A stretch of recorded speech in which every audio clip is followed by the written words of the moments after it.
Shalom, this is Levi Shore. Welcome back to Swing Torah. So today we're going to learn some amazing words from the Ohr Gedaliah, Rabbi Gedaliah Shore on the Parsha of Eikev, and it's wondrous things that he says. So he begins by quoting Perek Yud, chapter 10, and it's Pasuk Yud Beis, which is verse 12, and it's Parsha Eikev. And the pasuk says, "V'ata Yisrael ma Hashem Elokecha shoel me imach ki im liyira es Hashem Elokecha laleches b'kol derachav ula'achava oso v'la'avod es Hashem Elokecha b'kol levavcha b'kol nafshecha." Okay, so what does that mean? If you don't know Lashon HaKodesh so well, it means, and now Yisrael, now Israel, what does Hashem your God ask of you but to fear Hashem your God, to go in all his ways and to love him, and to serve Hashem your God with all your heart and with all your soul. So let's jump right into the Ohr Gedaliah and let's learn some amazing things he says here. So he begins, first let's take a look at a Rashi first. The Rashi on V'ata Yisrael, and now Israel. So Rashi says, Afal pi she'asisem kol zos, even though you have done all this. Meaning, and now Israel does not mean to imply that it is only now that God asks Yisrael to fear him, for Yisrael has been commanded to fear Hashem earlier. It means that even now, despite the fact that the Jewish people have done Averas, Chas v'Shalom, Hashem asks them nothing but that they fear him. This is the Be'er Basadeh. It's the explanation from the Be'er Basadeh, which means the well in the field. And Rashi says, so he says, even though you have done all this, even though the Jewish people have done Averas, Odenu rachama v'chibaso aleichem, that his compassion, Hashem's compassion and his affection are still upon you. That Hashem still loves us even when we do Averas. Umikol ma shechatasem lefanav, and out of all that you have sinned before him, eino shoel mikem. He does not ask of you, ki im liyira, but to fear him. All he asks is to fear him. The Rabosenu darshu mikan, and our rabbis expound from here, and I think it's Masechta Brachos. Let me look it up real quick. In Brachos 33b, and it says Hakol bidei Shemayim, that everything is in the hands of Shemayim. Everything in the world is controlled by Hashem, the infinite creator of everything. Chutz mi yiras Shemayim, except for the fear of heaven. Only the fear of heaven is truly what, from day to day, we choose. We choose to be good or bad. We choose to go towards being a tzaddik, or chas v'shalom going to be a rasha. And that is what we choose every day. And everything else, health, wealth, everything that happens, Hashem is controlling. And our real bechira, our real free will is in this aspect of yiras shamayim. So let's see. So let's jump into the Ohr Gedaliah. And he says that this matter, this subject of yira, it's needed for the avodas of a person. A person's service to Hashem in all different conditions. And even if a person's on the highest madrega, even if this is the greatest tzaddik, Talmid Chacham, this aspect of yira, fearing Hashem, is crucial for the avodas Hashem, for the service of Hashem. And it's needed, he needs this midah, this characteristic of yira, and we're going to explain. So it's written in Parsha Bereshis. It says, Hein hadam haya ke'echad mimenu ledas tov v'ra v'ata pen yishlach yado v'lakach gam me'etz hachayim v'achal v'chay le'olam. So this is saying that Adam Arishon, Adam, the first person, that is like one from him to know good and evil, and now that perhaps that he will send his hand and he will take also. So this is after Adam Arishon had eaten from the eitz das tov v'ra, after Adam had eaten the fruit from the tree of knowledge of good and evil. And then there's a concern that now he'll take a fruit from the eitz chayim, from the tree of life, and the chay le'olam, and then he'll live forever. So what's the problem with that? So there's an explanation in Sefer Nefesh HaChaim by Rabbi Chaim Volozhin, and it says in the Haggah, the explanation on that Sefer, it says that through that he ate from the eitz das tov v'ra, he ate from the tree of knowledge of good and evil. Because he ate from that, the Ra, the evil, was made a part of him, and it's impossible. It was impossible for Adam to separate himself, except he could not separate himself from that evil except through Misa, except from death. And the Misa, death itself, was not a punishment. It was actually the tikkun. It was the fix of how to separate the zuhama, the spiritual impurity that went into Adam and Chava, Adam and Eve, when they ate from the fruit of the tree of knowledge of good and evil. And then the Pasuk explain that if Adam Arishon, if Adam the first man, if he had ate from the tree of life first, he would live forever.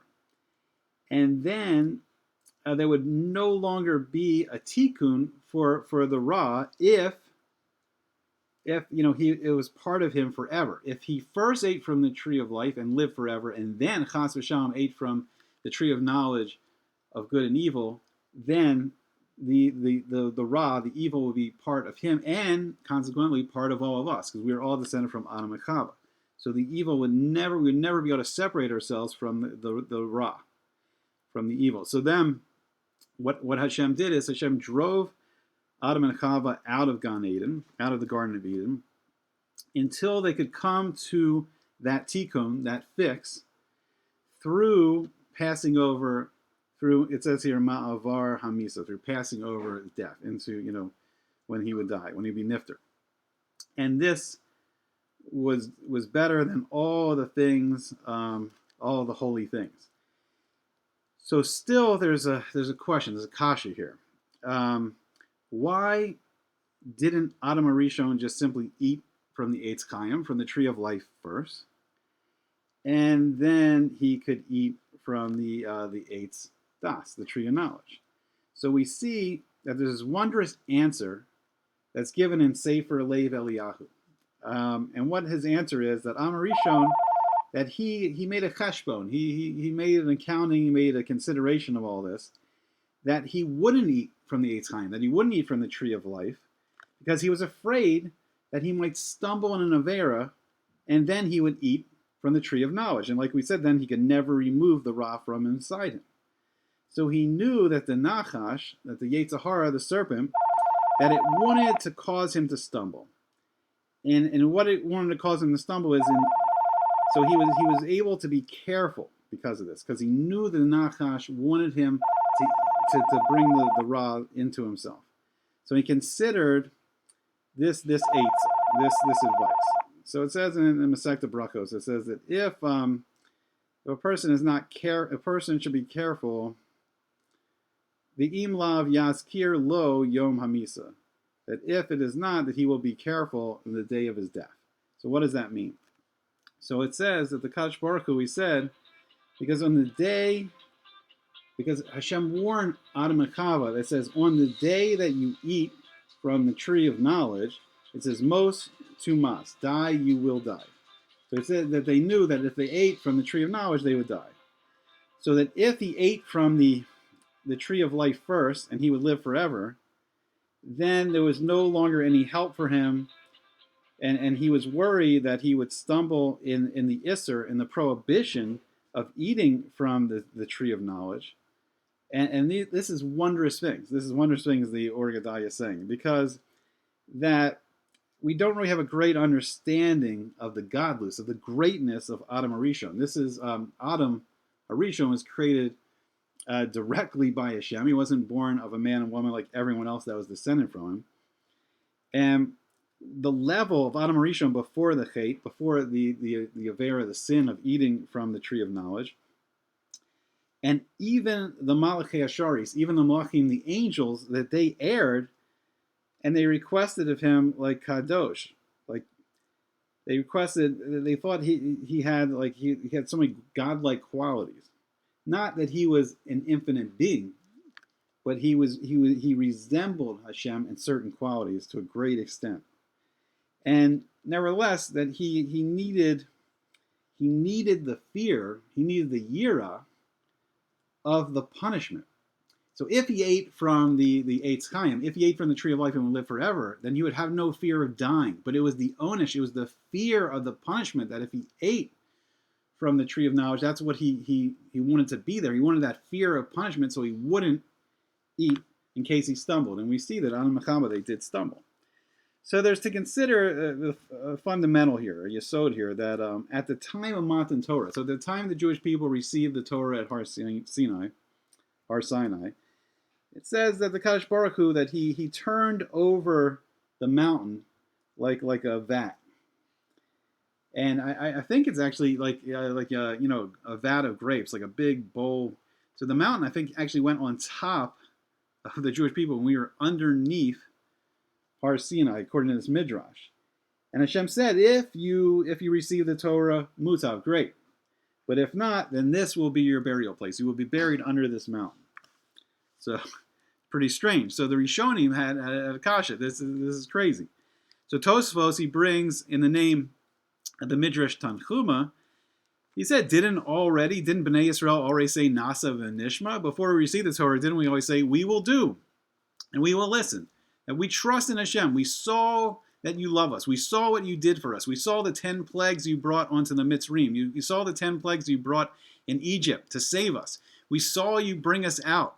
We saw how you separated between us and the Egyptians. We saw that you turned all the water of the Egyptians into blood, and yet our water was still in drinking water. We saw that you separated us from them and you saved us. And we saw you saved us at the Yam Suf, the splitting of the Red Sea. So we saw the great love that Hashem has for us. So we trusted him. We said, we'll do it. We'll do your Torah. And then Nishma. And then we'll listen and we'll learn your Torah. But we trust that what you're going to give us is good. So even at this great madrega, even at this great spiritual level, like the malachim, like the angels, it's written, B'nai Elyon Kulchem, like all of you are like the children of the highest. You were like malachim, you're like angels. And what the Kadosh Baruch Hu wanted, what the Holy One, blessed be He, wanted is that we would have this yira, that we would have this fear of Hashem. And if not, this will be your burial place. If you don't have this yira, if you don't have this fear of Hashem, and that's why Hashem lifted the mountain, and that's why it was so serious. The answer is why, if after we said we'll accept the Torah, after every other nation in the world rejected the Torah, and we said, Nasa v'nishma, we will do it, and we will listen, and we will learn it. Why did Hashem still want to lift this mountain above us, Har Sinai, above us, according to the Midrash? And that is to create this yira, which is so essential for the avodas Hashem, for the service of Hashem. So it's a warning at that time. And if it was the will of the Kadosh Baruch Hu that he wanted for us to have this like she'efa, like a aspiration, a striving for the godlus, for the greatness of the malachim. He wanted us to want and desire to reach the spiritual level of the malachim, of the angels. And that we would have this year, we would have this spirit, and then we would know that there's the only thing that we have is this Torah. The only thing that can get us to those highest spiritual levels is the Torah. And if not, then this will be our burial place. But ki hu chayekim, because the Torah is our life. It is your life. Nasa v'nishma, we will do and we will hear. And the people said it. They said it together, and there was this great desire to go up all at once with the yira. This yira shouldn't have any flaw in it. Shouldn't have any kalka. And then in the future, that we establish the brachos in the Maluim when we inaugurate. I think this is the inauguration of the Mishkan with Nadav and Avihu.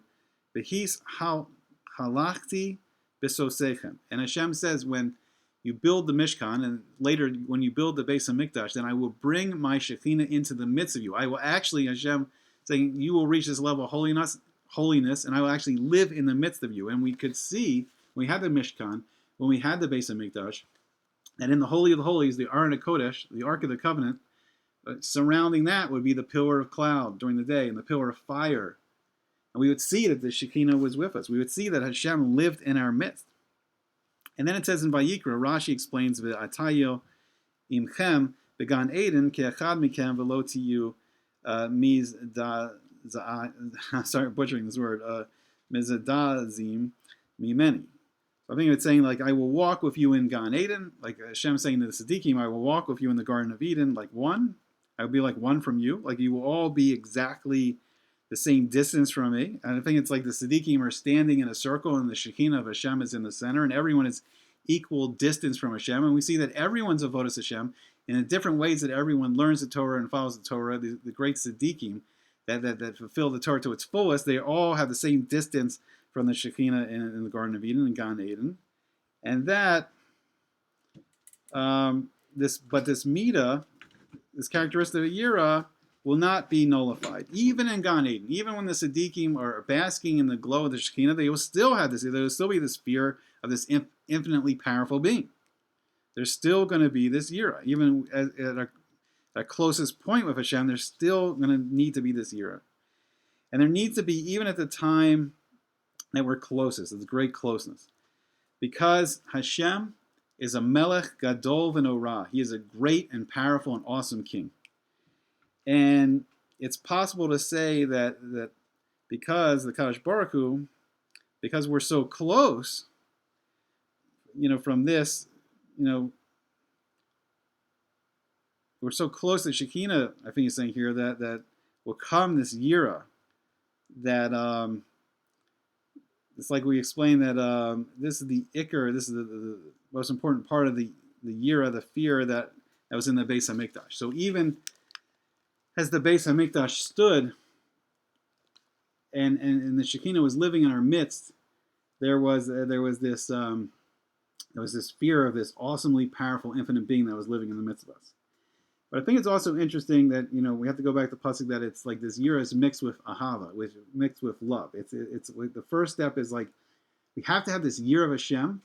So we will follow the mitzvahs, the lo taseh. We will remove ourselves from what's permitted. We will gain holiness, kedusha, from separating from lowly things, from avera, from things that we shouldn't be doing, from things that bring people down into the worst aspects of physicality.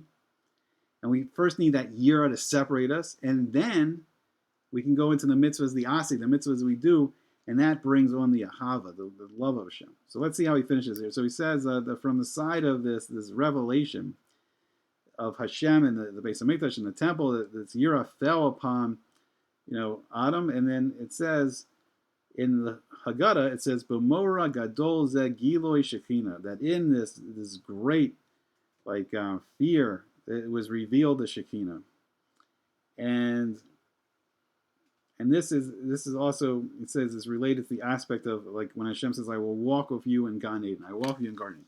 So it's so interesting because I think most people live in this world where unfortunately I think we're missing Yirat Shamayim, and we see the negative effects when people don't have Yirat Shamayim, when people don't have the fear and the knowledge of this infinite powerfully being. And yes, Hashem loves us all. He's created us all. He's constantly keeping the world afloat. But without this Yira, without this fear of Avera, without this fear of transgressing what Hashem's told us not to transgress, the world becomes a mess. The world becomes full of people that don't feel like such a value of life. The Yira leads to Chaim.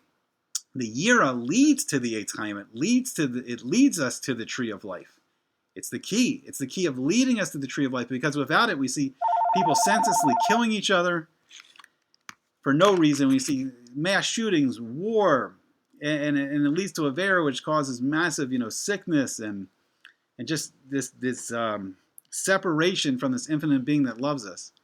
And it's not something that most people are kind of saying, "Oh, I want to be afraid. I need fear." But there's a truth. There's a truth that if you fear Hashem, if you fear this infinite being, you fear the aspect of reality that He gives you life and death, you won't fear anything else.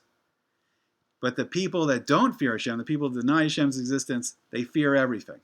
They're afraid of little germs. They're afraid of every other aspect of life. They're terrified and afraid, no matter if they want to admit it or not.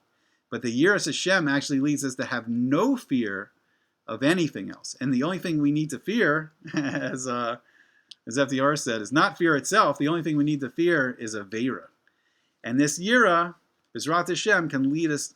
This Yira can lead us closer and closer and closer to Hashem.